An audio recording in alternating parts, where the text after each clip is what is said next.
ಇಂದಿನ ಡಿಜಿಟಲ್ ಯುಗದಲ್ಲಿ ಸುದ್ದಿಗಳು ಅತ್ಯಂತ ಧಾವಂತ ಹಾಗೂ ವೇಗದಿಂದ ಸಾಗುತ್ತಿವೆ. ಮಾಹಿತಿ ತಂತ್ರಜ್ಞಾನ ಬೆಳೆದಂತೆಲ್ಲ ಸುದ್ದಿಗಳ ಹರಿವು ಹೆಚ್ಚಾಗಿದೆ. ಈ ಹಂತದಲ್ಲಿ ಪ್ರಸಾರವಾಗುವ ಮಾಹಿತಿಗಳಲ್ಲಿ ಯಾವುದು ಸತ್ಯ ಮತ್ತು ಯಾವುದು ಸುಳ್ಳು ಎಂಬುದನ್ನು ಸರಿಯಾಗಿ ವಿಮರ್ಶಿಸಿ ಜನರಿಗೆ ತಲುಪಿಸುವುದು ಇಂದಿನ ತುರ್ತು ಅಗತ್ಯವಾಗಿದೆ ಎಂದು ಕರಾವಳಿ ಪ್ರಾಧಿಕಾರ ಅಧ್ಯಕ್ಷ ಎಂಎ ಗಬ್ಬೂರ್ ಹೇಳಿದರು. ಅವರು ಕಾರ್ಕಳ ತಾಲೂಕು ಕಾರ್ಯನಿರತ ಪತ್ರಕರ್ತರ ಸಂಘ ಕಾರ್ಕಳ ಇದರ ನೇತೃತ್ವದಲ್ಲಿ ಕ್ರಿಯೇಟಿವ್ ಶಿಕ್ಷಣ ಪ್ರತಿಷ್ಠಾನ ಕಾರ್ಕಳ ಇದರ ಸಹಯೋಗದಲ್ಲಿ ಕ್ರಿಯೇಟಿವ್ ಶಿಕ್ಷಣ ಸಂಸ್ಥೆಯಲ್ಲಿ ಗುರುವಾರ ನಡೆದ ಪತ್ರಿಕಾ ದಿನಾಚರಣೆ ಕಾರ್ಯಕ್ರಮದಲ್ಲಿ ಅವರು ಮಾತನಾಡಿದರು. ಜರ್ಮನಿಯಿಂದ ಆಗಮಿಸಿ ಕರಾವಳಿಯ ಶಿಕ್ಷಣ ಸಂಸ್ಥೆಯಲ್ಲಿ ಕರ್ತವ್ಯ ನಿರ್ವಹಿಸುತ್ತಾ ಇಲ್ಲಿನ ಸ್ಥಳೀಯ ಭಾಷೆಯನ್ನ ಕಲಿತು ಪತ್ರಿಕಾ ರಂಗವನ್ನ ಹುಟ್ಟುಹಾಕಿದ ಹಾರ್ಮನ್ ಮೊಗ್ಲಿಂಗ್ ಅವರ ಕೊಡುಗೆ ಇಂದಿನ ಪತ್ರಿಕೋದ್ಯಮಕ್ಕೆ ಬಲವಾದ ಬುನಾದಿಯಾಗಿದೆ ಎಂದು ಅವರು ಹೇಳಿದರು. ಪ್ರಜಾಪ್ರಭುತ್ವ ವ್ಯವಸ್ಥೆಯಲ್ಲಿ ಪತ್ರಿಕಾ ರಂಗಕ್ಕೆ ಅತ್ಯಂತ ಗೌರವಯುತ ಸ್ಥಾನವಿದೆ.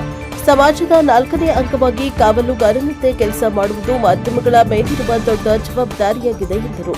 ಮಾಧ್ಯಮ ರಂಗದಲ್ಲಿ ಕೆಲಸ ಮಾಡುವ ಪ್ರತಿಯೊಬ್ಬರು ಸಾಮಾಜಿಕ ಕಳಕಳಿ ಹಾಗೂ ಜವಾಬ್ದಾರಿಯಿಂದ ಕಾರ್ಯವನ್ನು ನಿರ್ವಹಿಸಿದಾಗ ಮಾತ್ರ ಪ್ರಜಾಪ್ರಭುತ್ವದ ಮೌಲ್ಯಗಳು ಉಳಿಯಲು ಸಾಧ್ಯ ಎಂದು ಈ ಸಂದರ್ಭ ಅಭಿಪ್ರಾಯಪಟ್ಟರು. ಸಂಪನ್ಮೂಲ ವ್ಯಕ್ತಿಯಾಗಿ ಭಾಗವಹಿಸಿದ ಹಿರಿಯ ಪತ್ರಕರ್ತ ಬಿಪಿನ್ ಚಂದ್ರಪಾಲ್ ನಕ್ರೆ ಮಾತನಾಡಿ, ಇಂದು ಬ್ರೇಕಿಂಗ್ ನ್ಯೂಸ್ ನೆಪದಲ್ಲಿ ಟಿವಿ ಹಾಗೂ ಮೊಬೈಲ್ ಪರದೆ ಮೇಲೆ ಬರುವ ಸುದ್ದಿಗಳು ಸತ್ಯ ಸುಳ್ಳುಗಳ ಗೊಂದಲಕ್ಕೆ ಈಡಾಗಬಹುದು. ಡಿಜಿಟಲ್ ಮಾಧ್ಯಮದಲ್ಲಿ ಸುಳ್ಳು ಸುದ್ದಿಯನ್ನ ಅಳಿಸಬಹುದು ಅಥವಾ ಅಡಗಿಸಬಹುದು, ಆದರೆ ಮುದ್ರಣ ಪತ್ರಿಕೆಗಳಲ್ಲಿ ಅದು ಸಾಧ್ಯವಿಲ್ಲ. ಪತ್ರಿಕೆಗಳಲ್ಲಿ ಆಳವಾದ ಸತ್ಯ ಶೋಧನೆ ನಡೆಯುತ್ತದೆ. ಇತ್ತೀಚಿನ ದಿನಗಳಲ್ಲಿ ಮುದ್ರಣ ಪತ್ರಿಕಾ ರಂಗ ಮತ್ತೆ ಶಕ್ತಿಯುತವಾಗಿ ಮುಗಿದೇಳುತ್ತಿರುವುದು ಸಮಾಧಾನಕರ ಸಂಗತಿ ಎಂದರು. ದೇಶದ ಭವಿಷ್ಯ ನಿರ್ಮಿಸುವುದು ಪ್ರಜಾಪ್ರಭುತ್ವ ವ್ಯವಸ್ಥೆಯ 4ನೇ ಅಂಗವಾದ ಮಾಧ್ಯಮಗಳ ಜವಾಬ್ದಾರಿಯಾಗಿದೆ. ಆದರೆ ಈ 4ನೇ ಸ್ತಂಭದ ಸ್ವರೂಪ ಕೆಲವೊಮ್ಮೆ ಬದಲಾಗಿ ಸ್ತಂಭವೇ ಬಾಗುತ್ತಿರುವುದು ವಿಷಾದನೀಯ. ಹೀಗಾಗಿ ಪತ್ರಿಕಾ ಮಾಧ್ಯಮ ಜಾಗೃತವಾಗಬೇಕು. ಪತ್ರಿಕೆಗಳಿಗೂ ವಿದ್ಯಾರ್ಥಿಗಳಿಗೂ ನಿಕಟ ಸಂಬಂಧವಿದ್ದು ಭಾಷೆ ಮತ್ತು ಜ್ಞಾನದ ಜೊತೆಗೆ ಸಾಮಾಜಿಕ, ವೈಜ್ಞಾನಿಕ ಹಾಗೂ ವೈಚಾರಿಕತೆಯನ್ನ ವಿದ್ಯಾರ್ಥಿಗಳಿಗೆ ತಲುಪಿಸುವ ಕೆಲಸ ಪತ್ರಿಕೆಗಳಿಂದ ಆಗುತ್ತಿದೆ ಎಂದು ನಕ್ರೆ ಕಿವಿಮಾತು ಹೇಳಿದರು. ಕ್ರಿಯೇಟಿವ್ ಶಿಕ್ಷಣ ಸಂಸ್ಥೆಯ ಸಹ ಸಂಸ್ಥಾಪಕ ಗಣಪತಿ ಕೆಎಸ್ ಮಾತನಾಡಿ, ಪತ್ರಕರ್ತರು ಸಮಾಜ ಮತ್ತು ಸರ್ಕಾರದ ಮಧ್ಯೆ ಬೆಸುಗೆಯನ್ನ ಮೂಡಿಸುತ್ತಾರೆ ಎಂದರು. ಕಾರ್ಯನಿರತ ಪತ್ರಕರ್ತರ ಸಂಘದ ಜಿಲ್ಲಾ ಅಧ್ಯಕ್ಷ ಜಿ ಸುಬ್ರಹ್ಮಣ್ಯ ಕುರ್ಯ ಮಾತನಾಡಿ, ಬದುಕಿನ ಅರಿವು, ಜ್ಞಾನವೃದ್ಧಿ, ಜಾಗೃತಿಗಾಗಿ ಪತ್ರಿಕೆ ಓದುವುದು ಅವಶ್ಯ. ಓದುವ ಅಭಿರುಚಿ ಹೆಚ್ಚಲಿ ಎಂದು ಹಾರೈಸಿದರು. ಕರ್ನಾಟಕ ರಾಜ್ಯ ಕಾರ್ಯನಿರತ ಪತ್ರಕರ್ತರ ರಾಜ್ಯ ಸಮಿತಿ ಸದಸ್ಯ ಆಸ್ಟ್ರೋ ಮೋಹನ್ ಮಾತನಾಡಿ, ನಾವೀಗ ನವ ಮಾಧ್ಯಮ ಬಂದ ಮೇಲೆ ಹಿಟ್ ಅಂಡ್ ರನ್ ಪ್ರಕರಣ ಹೆಚ್ಚುತ್ತಿದೆ. ಬರವಣಿಗೆ ಮಾತ್ರ ಮಾನ್ಯತೆ ಪಡೆಯುತ್ತಿವೆ. ನಮ್ಮಲ್ಲಿ ಕಲ್ಪನಾ ಶಕ್ತಿ ಹೆಚ್ಚಬೇಕಿದೆ ಎಂದರು.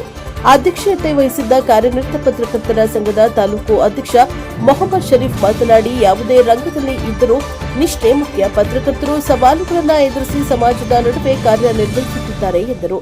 ಪ್ರಜಾವಾಣಿ ವರದಿಗಾರ ವಾಸುದೇವ ಭಟ್ಟ ಪ್ರಸ್ತಾವನೆಗೈದು ಪ್ರತಿ ಜುಲೈ ತಿಂಗಳ 1ರಂದು ಪತ್ರಿಕಾ ದಿನಾಚರಣೆ ನಡೆಸಲಾಗುತ್ತದೆ. ಪತ್ರಿಕಾ ಸುದ್ದಿಯಲ್ಲಿ ಇಂಚಿಂಚಿಗೂ ಬೆಲೆ ಇರುತ್ತದೆ, ರಂಜಕತೆ ಇರುವುದಿಲ್ಲ. ಪತ್ರಿಕೆಗಳು ಪ್ರಜಾಪ್ರಭುತ್ವದ 4ನೇ ಪ್ರಧಾನ ಸ್ತಂಭವಾಗಿದೆ. ಪತ್ರಿಕೆಗಳು ಸರ್ಕಾರಿ ಸೌಲಭ್ಯಗಳನ್ನು ಜನರಿಗೆ ತಿಳಿಸುವುದು, ಸಮಾಜದಲ್ಲಿ ಜಾಗೃತಿ ಮೂಡಿಸುವ, ಅಲ್ಪ ಮನೋರಂಜನೆ ನೀಡುತ್ತಿವೆ ಎಂದರು. ಅವರು ಮುಂದುವರೆದು, ಈ ಯುಗದಲ್ಲಿ ತಾಂತ್ರಿಕ ಪ್ರಭಾವ, ಕೃತಕ ಬುದ್ಧಿಮತ್ತೆಯಿಂದ ಹೊಸ ತಂತ್ರಜ್ಞಾನಗಳು ಬಂದಿವೆ ಎಂದರು. ಕ್ರಿಯೇಟಿವ್ ಶಿಕ್ಷಣ ಸಂಸ್ಥೆಯ ಸಹ ಸಂಸ್ಥಾಪಕ ಅಶ್ವಥ್ ಎಸ್ಎಲ್ ಅವರನ್ನ ಗೌರವಿಸಲಾಯಿತು. ಅವರ ಪರವಾಗಿ ಸಹ ಸಂಸ್ಥಾಪಕ ಗಣಪತಿ ಕೆಎಸ್ ಸ್ವೀಕರಿಸಿದರು. ಪ್ರಧಾನ ಕಾರ್ಯದರ್ಶಿ ಹರೀಶ್ ಸಚ್ಚರಿಪೇಟೆ, ಕೋಶಾಧಿಕಾರಿ ಸತೀಶ್ ಶೆಟ್ಟಿ ವಾಮಪದವು ವೇದಿಕೆಯಲ್ಲಿದ್ದರು. ಜಿಲ್ಲಾ ಸಮಿತಿ ಉಪಾಧ್ಯಕ್ಷ ಉದಯ್ ಕುಮಾರ್ ಮುಂಡ್ಕೂರು ಸ್ವಾಗತಿಸಿದರು. ಕ್ರಿಯೇಟಿವ್ ಶಿಕ್ಷಣ ಸಂಸ್ಥೆಯ ವಿದ್ಯಾರ್ಥಿಗಳು ಪ್ರಾರ್ಥಿಸಿದರು. ಸಂಘದ ಸದಸ್ಯರು ಪ್ರತಿಭಾವಂತ ವಿದ್ಯಾರ್ಥಿಗಳಾದ ಪ್ರಜ್ಞಾ ರಾವ್, ಎಂ ಶಿಥಿಲ್ ಶೆಟ್ಟಿ, ಸಮೀಕ್ಷಾ ಐಫೋನ್, ಮರಿಯಂ ಫಾತಿಮಾ, ತನಿಷ್ ಕುಮಾರ್ ಇವರಿಗೆ ಪ್ರತಿಭಾ ಪುರಸ್ಕಾರ ವಿತರಿಸಲಾಯಿತು. ಹರೀಶ್ ಆಚಾರ್ಯ ಹೆಸರು ವಾಚಿಸಿದ್ರು. ಚೈತ್ರ ಕಬ್ಬಿನಾಲೆ ನಿರೂಪಿಸಿದ್ರು. ಆವಿನ್ ಶೆಟ್ಟಿ ವಂದಿಸಿದ್ರು. ಬ್ಯೂರೋ ರಿಪೋರ್ಟ್ ಎನ್ಕೆ ಶ್ರೀವಿಪುರ್ ಕಾರ್ಕಳ. ಹೇಳ್ತೇನೆ, ಯಾಕೆಂದ್ರೆ ಸಮಾಜದ ಅಭಿವೃದ್ಧಿಗೋಸ್ಕರ ತಮ್ಮನ್ನ 100% ಮುಡಿಪಾಗಿಟ್ಕೊಂಡಿದ್ದಾರೆ. ಅವರಿಗೆ ನಾವು ನಿಜವಾಗ್ಲೂ ಅಭಿನಂದನೆಗಳನ್ನ ಹೇಳಬೇಕಾಗತ್ತೆ. ಹಾಗೆ ಅಂತ ಹೇಳ್ಕೊಂಡು ಬೆಸ್ಟ್ ಮೋಟಿವೇಶನಲ್ ಸ್ಪೀಕರ್ ಅಂತ ಹೇಳಕ್ ಆಗೋದಿಲ್ಲ. ಯಾಕೆಂದ್ರೆ ನಾವುಗಳು ಹೇಳಿ ಕೇಳಿ PCMA ಸೈನ್ಸ್ ಫ್ಯಾಕಲ್ಟಿಗಳು ಸಮಾಜದ ವಿಚಾರದ ಬಗ್ಗೆ ಮಾತಾಡ್ತೀವಿ.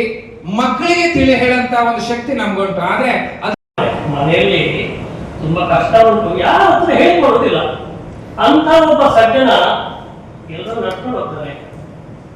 ಮತ್ತೆ ನೋಡಿ, ಅದೇ ಕಾಲೇಜಿನ ಸಂಸ್ಥಾಪಕರ ಗಣಪತಿ ಅಂತ ಹೇಳಿದ್ದಾರೆ. ಸೌಮ್ಯ ಮುಖದವರು, ಚಂದದವರು ಅವರು ಇರ್ತಾರೆ. ಸ್ವಲ್ಪ ಗಡ್ಡ ಉಂಟು, ಸ್ವಲ್ಪ ಅವ್ರು ಬರ್ತಾರೆ. ಮತ್ತೆ ಅವರು ಬಿಡಿ ಕೂದಲವರು ಸ್ವಲ್ಪ ಶಿಸ್ತಿನ ಮನುಷ್ಯ ಬಿಪಿನ್ ಚಂದ್ರಪಾಲ್ ಬರ್ತಾರೆ. ಮತ್ತೆ ಅಷ್ಟ್ರ ಮೋಹನ್ ಅಂತ ಅವ್ರು ಗೊತ್ತುಂಟು ಫೋಟೋಗ್ರಫಿ. ಆಮೇಲೆ ಹೋದ್ರೆ ಅವರ ಒಂದು ಸ್ಟ್ಯಾಚ್ಯೂವನ್ನ ನೋಡ್ಬೇಕಂತ ಕೆಲಸವೂ ಕೂಡ ಮಾಡ್ಲಿಕ್ಕೆ ಸಾಧ್ಯ ಇದೆ. ಅವರು ಮಾಧ್ಯಮಕ್ಕೆ ಒಂದು ಕರಾವಳಿ ಭಾಗದಲ್ಲಿ ಒಂದು ಗೆರೆಯನ್ನ ಎಳೆದ್ರು ಅಂತ ಹೇಳಿದ್ರು ಕೂಡ ತಪ್ಪಾಗ್ಲಿಕ್ಕಿಲ್ಲ. ಆ ವ್ಯಕ್ತಿ ಬರೀ ಒಬ್ಬ ಜರ್ಮನಿಂದ ಬಂದು ಇಲ್ಲಿ ಕನ್ನಡವನ್ನ ಕಲಿತು ಕನ್ನಡದಲ್ಲಿ PhD ಅನ್ನು ಕೂಡ ಕಲ್ತಿದ್ರು ಎಂಬುದು ಕೂಡ ಇತಿಹಾಸದ ಪುಟದಲ್ಲಿ ಇವತ್ತು ನಮಗೆ ಕಾಣ್ಲಿಕ್ಕೆ ಸಿಗ್ತದೆ.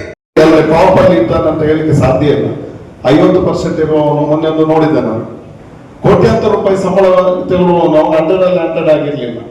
ಅದು ಅವನ ಪವರ್ ಏನಂತ ಅವನು ಮಾಡುವಂತ ಕೆಲಸ ಮತ್ತು ಅವನಲ್ಲಿರುವ ಕ್ರಿಯೇಟಿವಿಟಿ, ಅವನಲ್ಲಿರುವ ಎಬಿಲಿಟಿಯ ಮೇಲೆ ಅವನ ಮೇಲೆ ಬರ್ತಾನೆ. ಇಲ್ಲಿ ನಾವು ಈ ಕಾರ್ಯಕ್ರಮ ಮಾಡೋ ಉದ್ದೇಶ ಫಸ್ಟ್ ಬರುವಾಗ ಹೇಳಿದೆ, ಇಲ್ಲಿ ಇಷ್ಟು ಜನ ಕೂತ್ಕೊಂಡಿದ್ದಾರೆ, ಎಲ್ಲ ಕಾನೂನಾತ್ಮಕವಾದಂತಹ ಕ್ರಮಗಳನ್ನು ಕೈಗೊಳ್ಳಬಹುದಾದಂತ ಅವಕಾಶ ಉಂಟು. ಆ ನೆಲೆಯಲ್ಲಿ ಇವತ್ತು ಬಹುಶಃ ಇತ್ತೀಚಿನ 1-2 ವರ್ಷಗಳಿಂದ ಜನ ಈ ವಿದ್ಯುತ್ ಮಾಧ್ಯಮಗಳಿಂದ ದೂರ ಸರಿದು, ಈ ಮೊಬೈಲ್ಗಳಿಂದ ದೂರ ಸರಿದು ಪತ್ರಿಕಾ ಮಾಧ್ಯಮದ ಕಡೆಗೆ ಸತ್ಯ ಶೋಧನೆಯ ನಿಮಿತ್ತವಾಗಿ ಬಾಳುತ್ತಿದ್ದಾರೆ.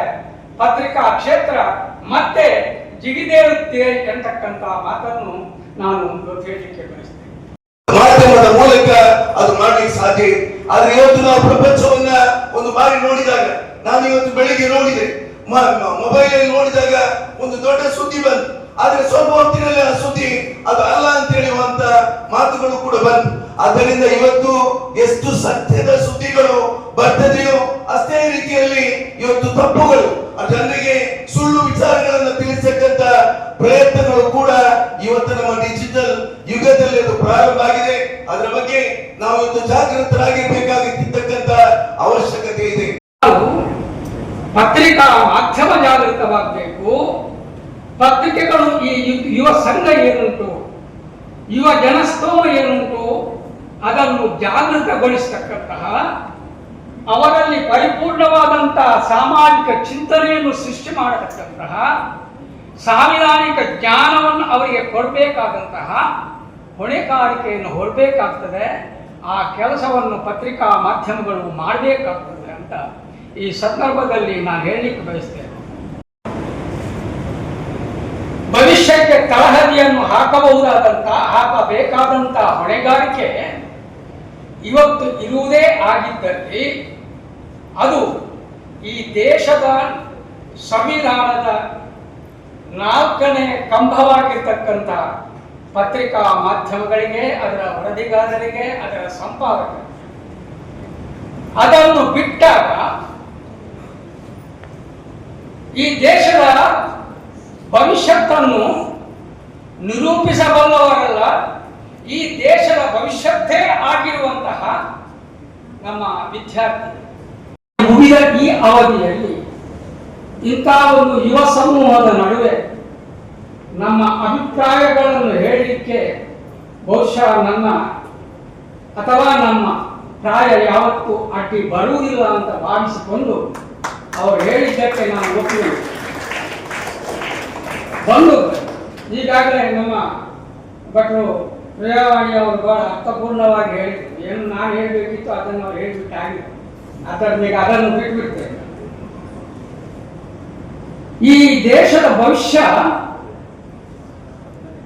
ನಿರೂಪಿಸುವ ಹೊಣೆಗಾರಿಕೆ ಇರುವಂತಹದ್ದು ಮೊಟ್ಟ ಮೊದಲಿಗೆ ಇದರ ಸಹಯೋಗದಲ್ಲಿ ಪತ್ರಿಕಾ ದಿನತೆಯನ್ನು ನಾವು ಆಚರಣೆ ಮಾಡ್ತಾ ಇದ್ದೇವೆ.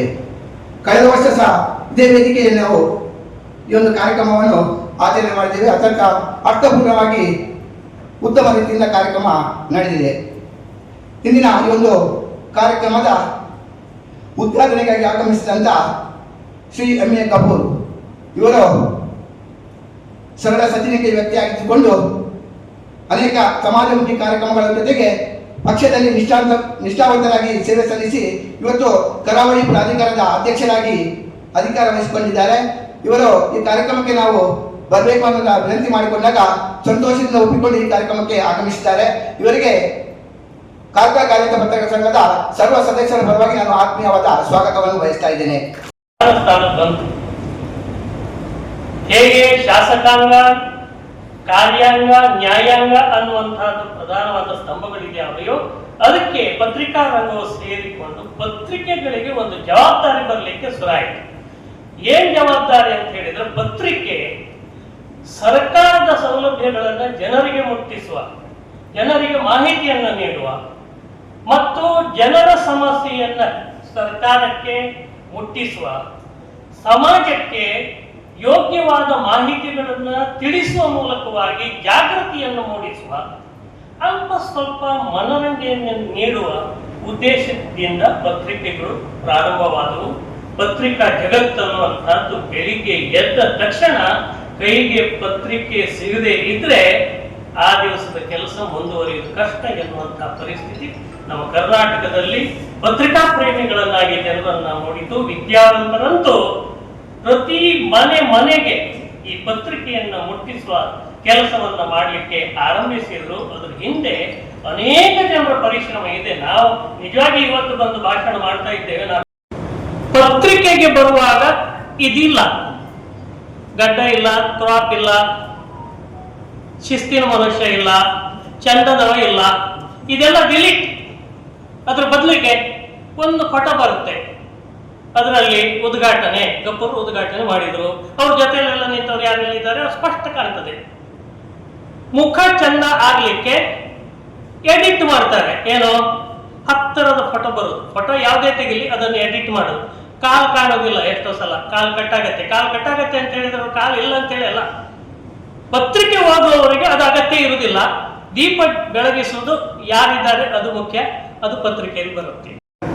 ಬಹಳ ಚೆನ್ನಾಗಿ ವಿಚಾರವನ್ನು ಕೂಡ ವಿಮರ್ಶನೆಯನ್ನು ಕೂಡ ಮಾಡಿ ಯಾವ ರೀತಿ ನಾವು ಸುದ್ದಿಯನ್ನ ಬೇರೆ ಬೇರೆ ಕಡೆಗೆ ಸತ್ಯದ ಸುದ್ದಿಗಳು, ಸುಳ್ಳಿನ ಸುದ್ದಿಗಳು ಅಥವಾ ಮಾಧ್ಯಮದಲ್ಲಿ ಬರ್ತಕ್ಕಂಥ ವಿಚಾರಗಳು ಕೂಡ ಯಾವ ಮಟ್ಟಕ್ಕೆ ಇರ್ತದೆ ಎಂಬುದರ ಬಗ್ಗೆ ಬಹಳ ಚೆನ್ನಾಗಿ ಸರಳವಾಗಿ ಸಾಹಿತ್ಯದ ದಿಕ್ಕಿನಲ್ಲಿ ವಿವರಣೆಯನ್ನ ಕೊಟ್ಟಿದ್ದಾರೆ.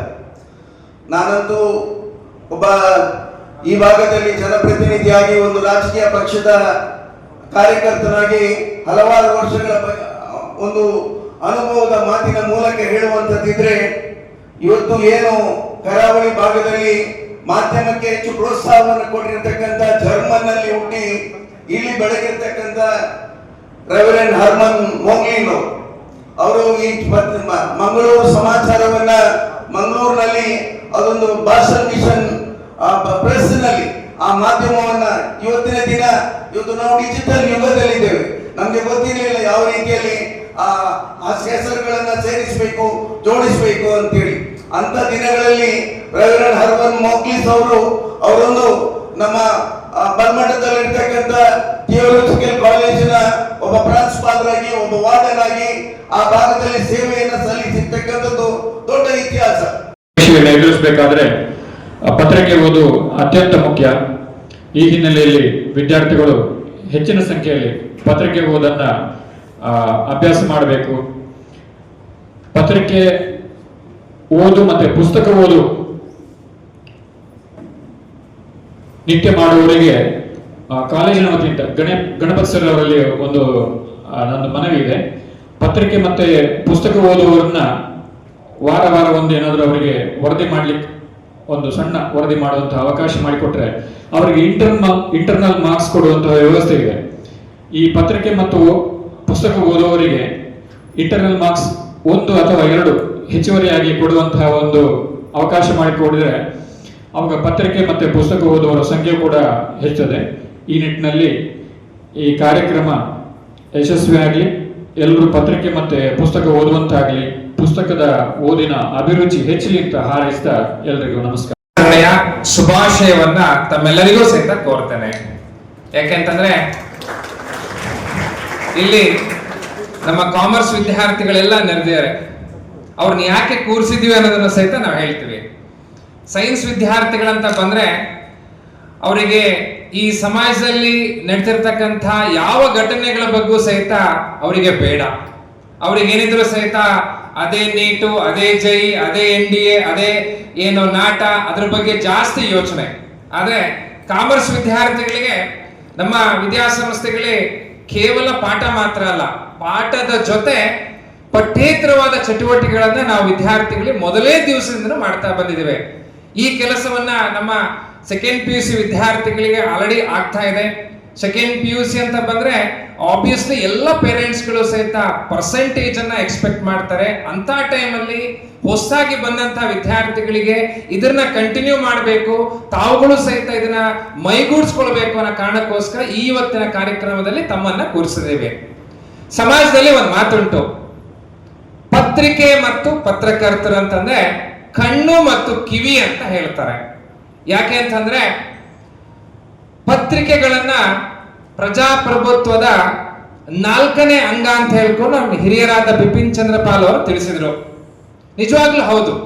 ಯಾಕೆಂದ್ರೆ ಸಮಾಜದಲ್ಲಿ ಸಮಾಜ ಮತ್ತು ಸರ್ಕಾರದ ಮಧ್ಯ ಬೆಸುಗೆಯನ್ನ ಕೂಡುವಂತ ಕಾರ್ಯಕ್ರಮ ಈ ಪತ್ರಿಕೆ ಮತ್ತೆ ಪತ್ರಕರ್ತರು ಮಾಡ್ತಾರೆ.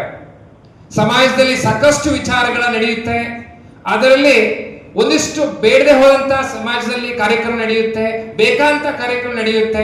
ಸಮಾಜದಲ್ಲಿ ಇರುವಂತ ಸಾಕಷ್ಟು ಸಮಸ್ಯೆಗಳನ್ನ ಪತ್ರಿಕೆಗಳಲ್ಲಿ ಅದನ್ನ ಮೂಡಿಸಿ ಸರ್ಕಾರಕ್ಕೆ ಈ ವಿಚಾರವನ್ನ ಗಮನ ತರಿಸುವಂತ ಕೆಲಸವನ್ನ ಪತ್ರಕರ್ತರು ಮತ್ತು ಪತ್ರಿಕಾ ವೃಂದದವರು ಮಾಡ್ತಾ ಇದ್ದಾರೆ. ಕೊಡ್ಬೇಕಾಗಿದೆ, ಅದಕ್ಕೋಸ್ಕರ ನಾನು ನೇರವಾಗಿ ಬರ್ತಾ ಇದ್ದೇನೆ. ಏನಾಗ್ತಾ ಇದೆ ಅಂದ್ರೆ, ಇವತ್ತಿನ ಯುಗ ನಿಮ್ಮ ಯುಗ. ನಿಮ್ಮ ಯುಗದಲ್ಲಿ ಏನು ಪಾಸಿಟಿವ್ನೆಸ್ ಏನಿದೆ ಅಂದ್ರೆ, ನಿಮಗೆ ನಾವೀಗ ನವ ಮಾಧ್ಯಮ ಅಂತ ಕರೀತಾ ಇದ್ದೇವೆ. ಪ್ರಿಂಟು ಅಲ್ಲ, ಎಲೆಕ್ಟ್ರಾನಿಕ್ ಅಲ್ಲ.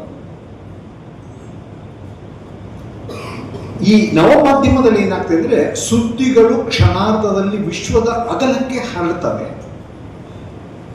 ಆದರೆ ನಾಳೆ ಬೆಳಿಗ್ಗೆ ಅದರಲ್ಲಿ ತಪ್ಪಾಗಿದ್ರೆ ಯಾರೂ ಹೊಣೆಗಾರರಾಗುವುದಿಲ್ಲ. ಮುದ್ರಣ, ಒಂದು ಪತ್ರಿಕೆ ಎಷ್ಟು ನಾವು ಕಾಳಜಿಯನ್ನು ವಹಿಸ್ತೇವೆ ಅಂದ್ರೆ, ಈಗ ಗಫರ್ ಸರ್ ಹೇಳ್ತಾ ಇದ್ರು, ಅದು ಸುಳ್ಳು ಆಗಿರ್ಬೋದು, ಎಲ್ಲಿಯ ತನಕ ನಾನು ರೈಟಿಂಗ್ ಅಲ್ಲಿ ನಾನು ನೋಡೋದಿಲ್ವೋ ಅದು ದಾಖಲಾಗುವುದಿಲ್ಲ, ಅದು ಯಾರಿಗೂ ಮಾನ್ಯತೆ ಪಡೆಯುವುದಿಲ್ಲ. ಮಿತ್ರರೇ, ನಾನು ಯಾಕೆ ಈ ವಿಷಯವನ್ನು ನಿಮ್ಮ ಮುಂದೆ ಹೇಳ್ತಾ ಇದ್ದೇನೆ ಅಂದ್ರೆ, ನವ ಮಾಧ್ಯಮ ಬಂದ ಮೇಲೆ ಇವತ್ತು ಹಿಟ್ ಅಂಡ್ ರನ್ ಕೇಸ್ಗಳು ಜಾಸ್ತಿ ಆಗ್ತಾ ಇದೆ. ಯಾರೊಬ್ಬರ ಮೇಲೆ ತೇಜೋವಧೆ ಮಾಡಿ ಕ್ಷಣಾರ್ಧದಲ್ಲಿ ಅದನ್ನು ಯೂಟ್ಯೂಬ್ನಿಂದ ಅದನ್ನು ಅಳಿಸಿ ಬಿಡ್ತಾರೆ. ಆದರೆ ಜನಮಾನಸದಲ್ಲಿ ಅಂಚೆ ಹಾಗಂತೆ ಹೀಗಂತೆ ಹೀಗಂತೆ ಹಾಗಂತೆ ಅಂತ ಹೇಳ್ಬಿಟ್ಟು ಹೋರಾಟದ ದಾರಿ, ಅವಹೇಳನಕಾರಿ ಎಲ್ಲವೂ ಬೇಗ ಬೇಗ ಮನೆ ಮುಟ್ತಾ ಇದೆ. ಹಾಗಾಗಿ ನಿಮ್ಮ ಜವಾಬ್ದಾರಿ ಏನಿದೆ, ನಾನು ಯಾಕೆ ನಿಮ್ಮ ಮುಂದೆ ಬರ್ತಾ ಇದ್ದೇನೆ ಅಂದ್ರೆ, ಇವತ್ತು ನಮ್ಮಲ್ಲಿ ನಾನೊಬ್ಬ ಫೋಟೋಗ್ರಾಫರ್ ಆಗಿ ನಾನು ನಿಮ್ಮ ಹತ್ರ ಏನು ಕಳಕಳಿಯಿಂದ ವಿನಂತಿ ಮಾಡ್ತೇನೆ ಅಂದ್ರೆ, ನಮ್ಮಲ್ಲಿ ಇವತ್ತು ಇಮ್ಯಾಜಿನರಿ ಪವರ್ ಕಡಿಮೆ ಆಗ್ತಾ ಇದೆ. ನಮಗೆ ಏನಿದ್ರು ಸಹ ನಾವು ನೋಡಬೇಕು. ರೀಲ್ಸ್ನಲ್ಲಿ ನಿಮ್ಮ ಅನೇಕರಲ್ಲಿ ನೀವು ರೀಲ್ಸ್ ಮಾಡೋದ್ರಲ್ಲಿ ತುಂಬ ಮುಂದೆ ಹೋಗ್ತಾ ಇದ್ದೀರಿ. ಏನಾಗ್ತಾ ಇದೆ ಅಂದ್ರೆ, ನಾವು ಅದನ್ನ ಇಮ್ಯಾಜಿನೇಷನ್ ಮಾಡುವ ಒಂದೇನು ಹಂತ ಇದೆ ಅದು ಮರೆತು ಹೋಗ್ತಾ ಇದೆ. ರಾಮಾಯಣದಲ್ಲಿ ರಾಮನಿಗೆ ತುತ್ತುವನ್ನು ತಿನ್ನಿಸ್ಲಿಕ್ಕೆ ಅವರ ತಾಯಿ ಚಂದ್ರನನ್ನು ಕನ್ನಡಿಯಲ್ಲಿ ತೋರಿಸಿ ತಿನ್ನಿಸಿದ್ದು ಅಂತ ಹೇಳ್ಬಿಟ್ಟು ನೋಡಿ. ನಿಮ್ಮ ಭಾವನಾ ಲಹರಿಗಳು ಹೇಗೆ ಹರಿದು ಹೋಗ್ತದಂದ್ರೆ, ಈಗ ನೀವೊಂದು ಆ ಕ್ಷಣಕ್ಕೆ ನೀವು ತಾಯಿ ಆಗ್ತೀರಿ ಅಥವಾ ಮಗು ಆಗ್ತೀರಿ. ಒಂದು ಮರ ಬರ್ತದೆ ಕೈಯಲ್ಲಿ, ಕಣ್ಣಲ್ಲಿ ಒಂದು ಕನ್ನಡಿ ಬರ್ತದೆ, ಮಗು ತುತ್ತಿಗೆ ನೋಡಿ. ಇದು ಇಮ್ಯಾಜಿನರಿ ಪವರ್. ಇದನ್ನು ನಾನು ಕ್ಷಣಾರ್ಧದಲ್ಲಿ ಫೋಟೋ ತೆಗೆದು ತೋರಿಸಿಬಿಟ್ರೆ ಅದರಲ್ಲಿ ಯಾವ ಬೇರೆ ಅರ್ಥಗಳಿರುವುದಿಲ್ಲ. ಹಾಗಾಗಿ ಇವತ್ತಿನ ಉದ್ದೇಶ, ನಮ್ಮ ಏನು ಪತ್ರಿಕಾ ದಿನಾಚರಣೆ ನಾವು ಮಾಡ್ತಾ ಇದ್ದೇವೆ, ಈ ಬದ್ಧತೆ ಹೇಗಿದೆ ಅಂದ್ರೆ, ನಮ್ಮಲ್ಲಿ ಇನ್ನೂ ಸಹ ಇಮ್ಯಾಜಿನೇಷನ್, ಕಲ್ಪನಾ ಶಕ್ತಿ ಹೆಚ್ಚಬೇಕು. AI ನಿಲ್ಬೇಕು ಅಂದ್ರೆ ಕಲ್ಪನಾ ಶಕ್ತಿ ಹೆಚ್ಚಬೇಕು. ನನ್ನ ಜಿಲ್ಲೆಯಲ್ಲಿ ಮಂಗಳೂರು ಸಮರಾಚಾರ ಪ್ರಾರಂಭವಾಯಿತು, ಉದಯವಾಣಿ ಪ್ರಾರಂಭವಾಯಿತು, ಹೊಸದಿಗಂತ ಪ್ರಾರಂಭವಾಯಿತು, ವಾರ್ತಾಭಾರತಿ ಪ್ರಾರಂಭವಾಯಿತು, ಹಾಗೆ ಜನವಾಹಿನಿ ಪ್ರಾರಂಭವಾಯಿತು, ಮುಂಗಾರು ಪ್ರಾರಂಭವಾಯಿತು, ನವಭಾರತ ಪ್ರಾರಂಭ ಆಯಿತು. ಎಲ್ಲ ಪತ್ರಿಕೆಗಳು ದೇಶಕ್ಕೆ ಒಳ್ಳೆಯ ಒಂದು ಸಂದೇಶವನ್ನು ನೀಡಿದಂಥ ಪತ್ರಿಕೆಗಳು. ಹಾಗೆ ನಮ್ಮ ಅವಿಭಜಿತ ದಕ್ಷಿಣ ಕನ್ನಡ ಜಿಲ್ಲೆ. ನಾನು ಇಲ್ಲಿ ಕ್ರಿಯೇಟಿವ್ ಶಾಲೆಯಲ್ಲಿ ಕೆಲವು ವಿದ್ಯಾರ್ಥಿಗಳನ್ನು ಸೇರಿಸಿದ್ದೇನೆ. ಅದರಲ್ಲಿ ಕೆಲವು ಪತ್ರಕರ್ತರ ಸಂಬಂಧಿಕರಿದ್ದಾರೆ. ನನಗೆ ರಾಜ್ಯ ಸಂಘದ ಅಧ್ಯಕ್ಷರು ಮತ್ತು ಇವರು ಫೋನ್ ಮಾಡಿ ಹೇಳ್ತಾ ಇದ್ದಾರೆ, ನಮಗೊಂದು ಕ್ರಿಯೇಟಿವ್ ಅಲ್ಲಿ ಸೀಟ್ಸ್ ಕೊಡಿಸಿ ಸರ್ ಅಂತೇಳಿ. ಆಗ ನಾನು ಅಶ್ವಥ್ ಸರ್ ಹತ್ರಲ್ಲಿ ಬರ್ಲಿಕ್ಕೆ ಉಂಟು. ಬಂದು ಸರ್ ಈಗ ಒಂದು ಸೀಟ್ ಆಗಬೇಕು, ನಮ್ಮ ಹುಡುಗ ಪರ್ಸೆಂಟೇಜ್ ಇದೆ, ಪ್ರಾಬ್ಲಮ್ ಇಲ್ಲ. ಅದು ಇಲ್ಲಿ ಸೀಟ್ ಸಿಗಬೇಕಾದ್ರೂ ಅಷ್ಟೇ ಪ್ರಾಬ್ಲಮ್, ಪರ್ಸೆಂಟೇಜ್ ಪ್ರಾಬ್ಲಮ್ ಇರೋದಿಲ್ಲ ಬರುವಾಗ. ಯಾಕಂತ ಹೇಳಿದ್ರೆ ಇವತ್ತು ನಾವು ಸನ್ಮಾನ ಮಾಡಿದಂಥ ಉದ್ದೇಶ ಯಾಕಂತ ಹೇಳಿದ್ರೆ ನೀಟಲ್ಲಿ ದೇಶಕ್ಕೆ ಪ್ರಥಮ ಸ್ಥಾನವನ್ನು ಗಳಿಸಿಕೊಟ್ಟದ್ದು ನಮ್ಮ ಕಾರ್ಕಳದ ಹೆಮ್ಮೆಯ ಕ್ರಿಕೆಟ್ ಸಂಸ್ಥೆ. ಇಲ್ಲಿಯ ವಿದ್ಯಾರ್ಥಿ ನೀಟಲ್ಲಿ ದೇಶಕ್ಕೆ ಪ್ರಥಮ ಸ್ಥಾನ ಪಡೆದಿದ್ದಾನೆ ಅಂತಾದ್ರೆ ಹಲವಾರು ವರ್ಷಗಳಿಂದ ಯಾವಾಗ ಪ್ರಾರಂಭ ಆಯಿತು ಅವತ್ತಿನ ಇವತ್ತಿನವರೆಗೆ ಪ್ರತಿ ವರ್ಷ 100% ರಿಸಲ್ಟ್ 100% ರಿಸಲ್ಟ್ ಅಂತ ಬರ್ತಾರೆ. ಇವರು ಹೇಳಿದ್ರು ಎಲ್ಲರೂ ಎಬವ್ 90 100 ಇದ್ದವರು ಅಂತೇಳಿ. ಅದು ಎಲ್ಲ ರ್ಯಾಂಕ್ಗಳು ಬಂದದ್ದು ಹೊಸ ಕಾಲೇಜ್ ಇರುವಂಥ ಕ್ರಿಯೇಟಿವ್. ನಾನು ನೋಡ್ತಾ ಇರುವಾಗ ಅಲ್ಲಿ ಬರುವಾಗ ಹೊರಗೆ ನೋಡಿಬೇಕಂದ್ರೆ ನಮ್ಮ ಅತಿಥಿಗಳು ಬರುವಾಗ ನೋಡಿದ್ರು, ಅಲ್ಲಿಂದ ಒಂದು 100 ಮೀಟರ್ ಉದ್ದವರೆಗೆ ಸ್ಟೂಡೆಂಟ್ಸ್ಗಳ ಫೋಟೋ ಇದೆ. ಒಂದು 100 ಮೀಟರ್ ಇರ್ಬೋದು.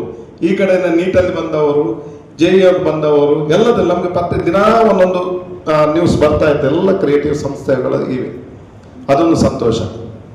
ಮತ್ತು ನಿಮಗೆ ಯೋಚನೆ ಬರ್ಬೋದು ಈ ಕಾರ್ಯಕ್ರಮ